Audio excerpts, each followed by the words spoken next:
Chinese President Xi Jinping's decision to skip the G20 summit in Delhi is perhaps the biggest compliment to India, viewer, in my personal opinion, and perhaps the biggest ever affirmation of India's rise. Now, this is not an emotional or patriotic or chest-thumping statement, so let me explain why I'm saying it with some facts and figures.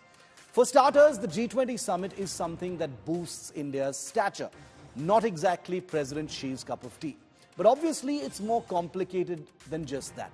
China has actually begun to disagree and diverge, as you saw, with India on practically everything under the sun on international forums, from geopolitics to climate change to women's empowerment issues to small and medium enterprises. The list of things that China specifically disagrees with or obstructs India on is growing ever longer with each passing week, literally.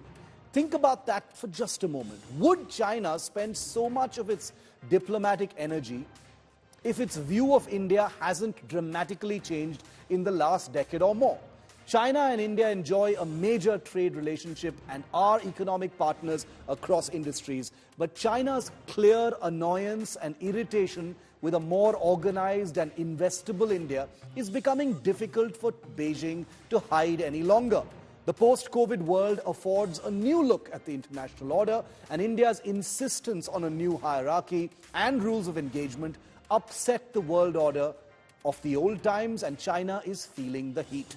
China's support of the Ukraine war, as opposed to India's balanced, pragmatic and independent approach, has thrown into deep contrast the hard questions China would face if its president attended, for instance, a G20 summit in Delhi. Comparing India and China is a tricky business. Let's be very clear, let's be factual. India has many miles to go before it becomes the kind of manufacturing economic powerhouse that China currently is.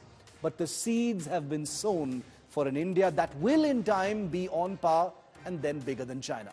China's opposition to Indian proposals is understandable because when it comes to high-tech manufacturing, aerospace or automobiles, China's loss is slowly and incrementally becoming India's gain. There are so many examples of it. The World Economic Forum's 2023 report put out in May this year prophesies that the shift in global supply chains from an increasingly volatile and unreliable China that's embroiled with Taiwan, the Ukraine war, will directly move to India and fuel the economic growth story here in India. Diplomacy and strategic relations are complex and layered. There's no real room for emotion in them.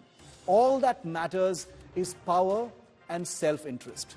But China, in my view, has been letting its emotions and insecurity show. Despite the long road that India must travel to match China on an entire plethora of economic and other indices, Beijing is clearly on guard. And it is this that is perhaps the most historic subliminal affirmation of China's vulnerability. So entrenched is this new China's view of India that it is unable to resist even opposing India's chosen slogan for the G20 presidency, Vasudhaiva Kutumbakam, or the world is one family. What possible problem could China have with a slogan like that?